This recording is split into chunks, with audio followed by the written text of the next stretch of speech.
Olá pessoal, como vai você, aluno do Sistema Positivo de Ensino? Meu nome é Ieso, eu sou professor de língua portuguesa do curso Positivo e eu venho aqui conversar com você e resolver as questões, uma parte das questões do simulado do terceiro ano de linguagens, códigos e suas tecnologias, tá bem? Comigo ficaram questões relativas à interpretação de texto e propriamente o fato linguístico, aquilo que a gente chamaria de gramática. Mas antes de começar, eu vou pedir licença para poder separar do meu pacote aqui 5 questões.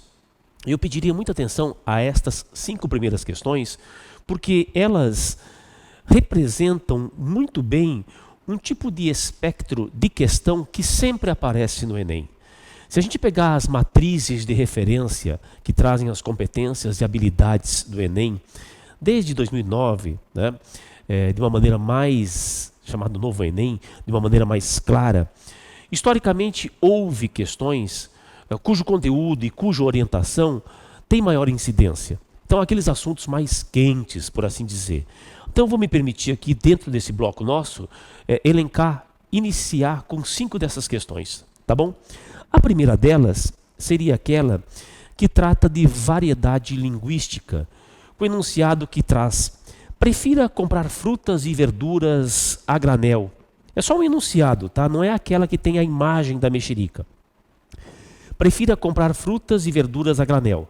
Se a mexerica vem numa bandeja de isopor com um plástico por cima, isso significa mais lixo para ser descartado, mais energia gasta em reciclagem e mais pendências para resolver com o meio ambiente. Você também precisa ter a atitude certa. Consumo consciente é isso aí, biosustentável. Aí o enunciado diz: mexerica, tangerina, poncã, mimosa, bergamota são nomes diferentes dados à mesma fruta de gomos e casca, porém com características de acidez, tamanho e espécie diferentes. Quanto à variedade linguística, e esse é um dos itens que você sabe vai aparecer na sua prova, pode ter certeza. É natural que haja uma questão relativa à variação linguística. Quanto à variedade linguística que encontramos especificamente no caso dessa fruta, pode-se dizer que ela é: bom, o fato de a gente chamar mexerica, tangerina, poncã, mimosa, bergamota para um mesmo tipo de fruta ou fruta muito parecida, tem a ver com o quê? Com as diferenças regionais na hora de a gente enunciar, né, de dar o nome, de colar uma etiqueta de nome, uma etiqueta vocabular a um referente no mundo. Então a resposta aí seria a letra D. Pode-se dizer que essa variedade é uma variedade geográfica, pois os diferentes nomes estão relacionados a diferentes unidades federativas brasileiras. Então, aqui, mimosa, bergamota. Em outros lugares, mexerica. No Rio, tangerina. Em São Paulo, poncã. E assim por diante. Não é diafásica, porque diafásica é aquela variação que obedece à situação de uso, a um contexto social específico.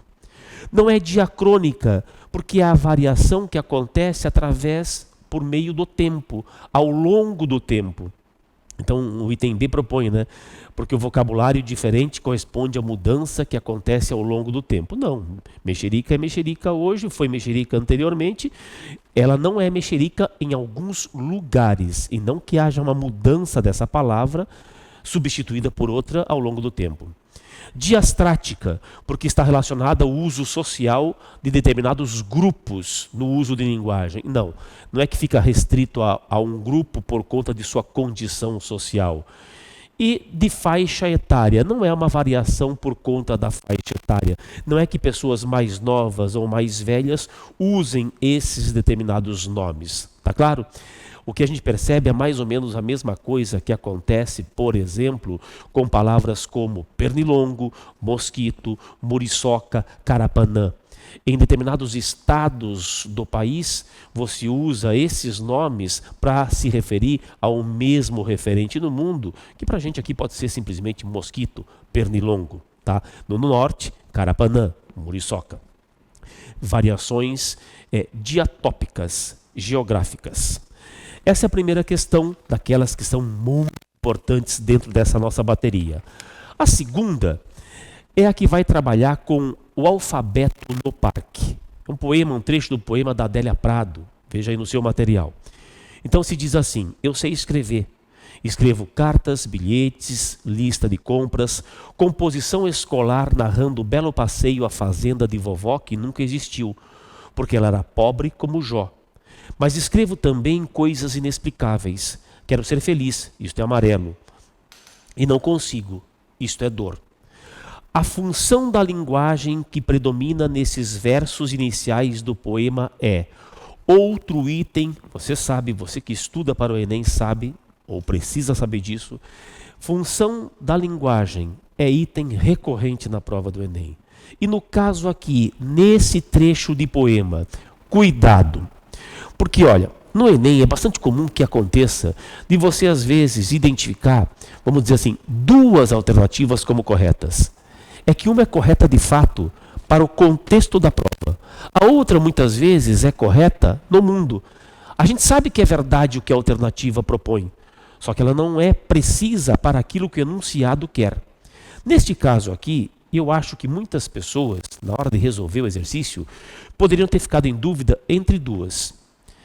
Eu vou tirar de cara a letra B, função conativa ou apelativa, que é aquela própria da publicidade, é aquela própria, por exemplo, das mensagens que circulam visando a fazer o outro a ter uma atitude, né? Visando a influenciar o outro. É a própria linguagem da dissertação, a função apelativa ou função conativa. Não é o caso aqui.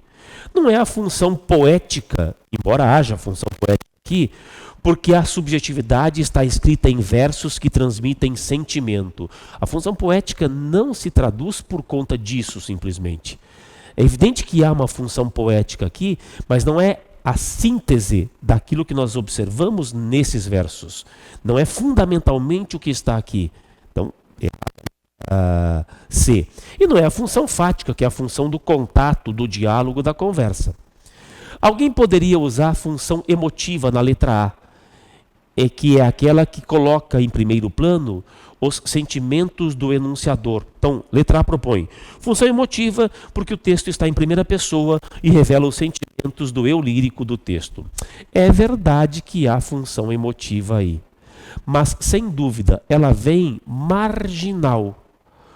Porque o que predomina nos versos, veja lá o enunciado, o que predomina é a discussão sobre o fazer poético. Então, ela está, na verdade, o enunciador propõe aqui como é o escrever dela. Então, é uma poesia discutindo poesia. É um poema trabalhando com como é o fazer poético do poeta. No caso aqui, dela, Adélia Prado. A função que trabalha com o código e se volta para o código é a função metalinguística, né? Aquela que se dá por meio da linguagem. Esse meta, né, é o prefixo grego que diz isso, por meio de. Metalinguística, porque se volta ao próprio código linguístico.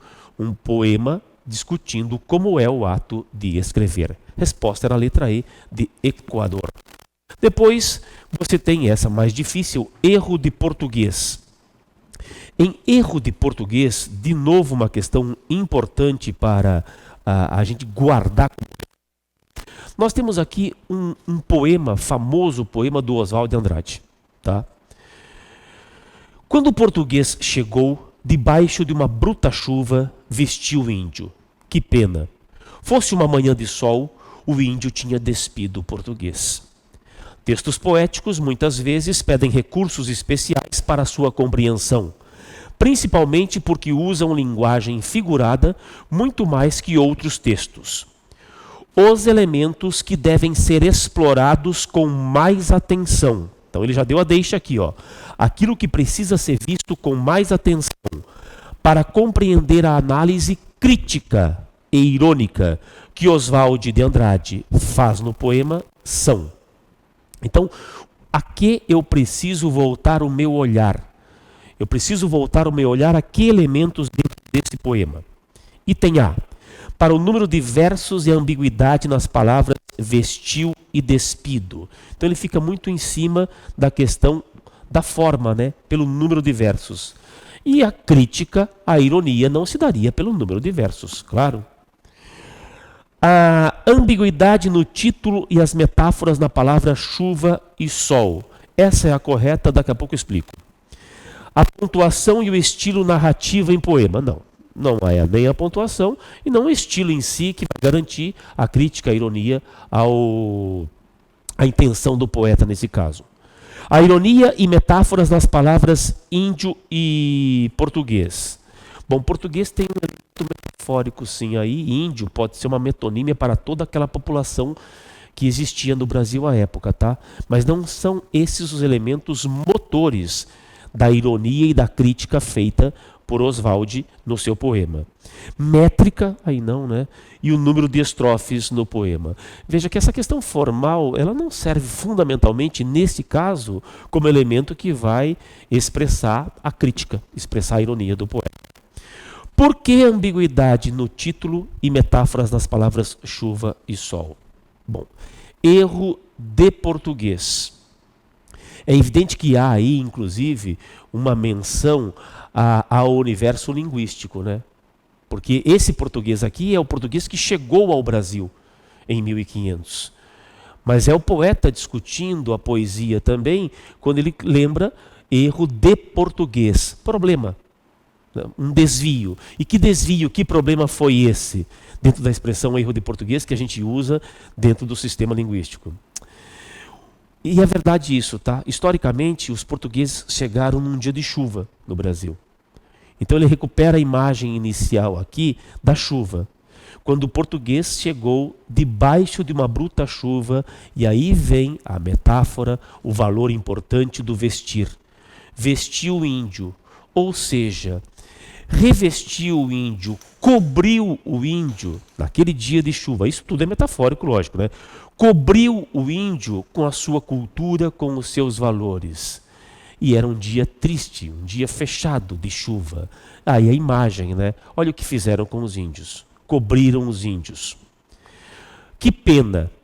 Fosse um dia de sol, se fosse diferente, se as relações tivessem se dado de forma diferente, era o índio quem tinha despido o português na alegria, na festa, na nudez natural, sem pudores, né? Sem valores cerceados. Portanto, uma perspectiva de quem sabe, na visão dele, de uma outra possibilidade de país.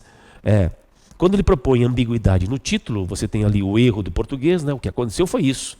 Infelizmente foi esse o fato dado, foi um erro, foi um equívoco. E as palavras chuva e sol, representando justamente esta imagem de algo negativo, de alguma coisa que começa com um problema, porque debaixo de chuva ele vem e reveste o índio pela sua cultura, pela sua identidade portuguesa, europeia, e sol, que era a coisa da natureza, era a alegria, era a festa. Resposta, letra B, de Brasil. Bom, aí eu vou pedir que a gente atente a duas questões que envolvem imagens. Uma delas é aquela, essa é mais gramatical, tá, pessoal? Do menininho segurando um cartaz. Deve haver ou devem haver 10 pessoas. Eu acho que essa questão aqui é importante, inclusive, para a produção de texto, para a redação. Porque ela apresenta um tipo de problema de concordância que a gente não pode realizar, não pode cometer nos nossos textos. O verbo haver apresenta particularidades no que diz respeito à concordância verbal, pois ele pode ser pessoal ou impessoal. O que significa isso? Bom, ele vai apresentar um sujeito, ele é pessoal, ele tem plural, ele concorda com o sujeito, ou é impessoal, quer dizer, ele só deve ficar no singular e ele não tem sujeito jamais. A frase em que ele foi empregada de maneira impessoal a deixa para que a gente saiba como reconhecer isso é muito tranquila. Você sabe que o verbo haver é um verbo impessoal e, portanto, deve ficar sempre no singular. No singular.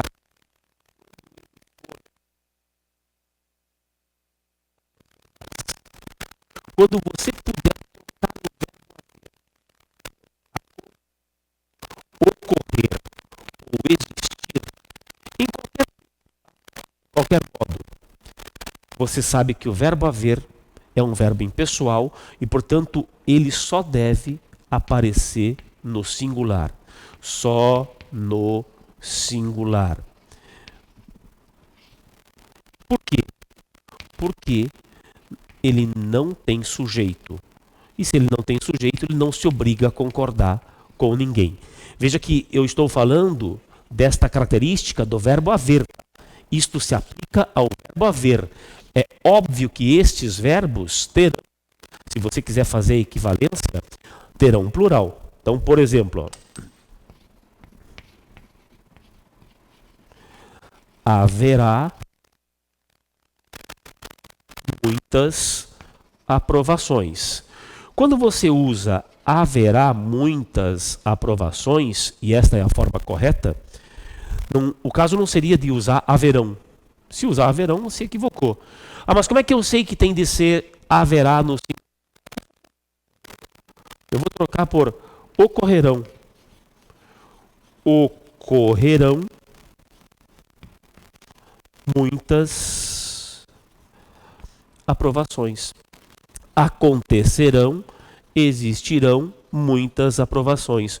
Com o que eu quero lembrar, né? Se o verbo é ocorrer, acontecer, ele vai para o plural, porque afinal de contas ele precisa concordar com este sujeito aqui, ó. Muitas aprovações, na frase em amarelo, é o sujeito. Portanto, o verbo concorda com o sujeito. Tá, mas em cima o verbo fica no singular, porque é o verbo haver. Ele fica no singular. Então quer dizer que muitas aprovações não é o sujeito? Exatamente. Quando tem o verbo haver aqui, ó, equivalendo a um desses três, esse muitas aprovações fica no plural. O verbo não concorda com ele. E por que não concorda com ele? Não precisa ficar desesperado, tá? Mas eu vou lembrar, ó. Ele é um objeto direto. Então, se você falar assim, ó, houve alegrias no seu passado. Aconteceram alegrias, existiram alegrias no seu passado. Em existiram alegrias, alegrias é o sujeito. Em houve alegrias, alegrias é o objeto direto. Tá claro? Então ele pergunta em que caso o verbo haver foi usado como verbo impessoal. Bastaria você trocar esse verbo haver. Esse procedimento não é um macete não, tá? É legítimo. Troca o verbo haver por uma dessas três formas aqui, ó. Onde isso for possível, você tem certeza. Ali o verbo é impessoal. Tá, e se não for possível fazer isso? Certamente você vai conseguir trocar o verbo haver pelo verbo ter. E o verbo não está aqui nesse pacote. Então não é possível. Quer ver? A melodia havia encantado a plateia ávida por ouvir boa música. Ávida é desejosa, com vontade de, né? A melodia havia encantado. A melodia tinha encantado. Então tem sujeito nessa frase e o sujeito é melodia. Esse haver aí é só um verbo auxiliar. Os primos haviam dito que sem eles a festa jamais aconteceria. De novo o verbo haver com o valor de ter. Os primos tinham dito. Duas vezes o verbo haver pode ser trocado por ter. Todos os gerentes, sem falta alguma, hão de me pagar. Olha lá, terão de me pagar, me pagarão. Todos os gerentes é o sujeito no plural, por isso a forma hão no plural. Os convidados que aguardavam no saguão haviam bebido muito. Tinham bebido muito, os sujeitos convidados. Em todos os casos aqui, a gente consegue fazer uma troca desse verbo haver que não recai em nenhum desses aqui. Isso só acontece na resposta da letra I. No andar de cima do casarão, houve muito tumulto e confusão. No andar de cima do casarão, ocorreu muito tumulto, aconteceu muito tumulto e confusão, existiu muito tumulto e confusão. Resposta, letra E. E para finalizar, então, essa parte que traz, né, os exercícios mais importantes da nossa bateria, eu vou pedir que você volte a olhar aquele enunciado que traz a questão da mexerica. E nesse caso aqui, ó, é aquele que tem a imagem da mexerica, tá? A natureza me fez assim, a natureza me prefere assim, humano, me aceite como sou. Aí vem um enunciado aqui mostrando para a gente que essa imagem foi veiculada no site oficial, né, da Prefeitura de Curitiba, mas ela é de uma campanha lá de uma cidade de Alagoas, Delmiro Gouveia.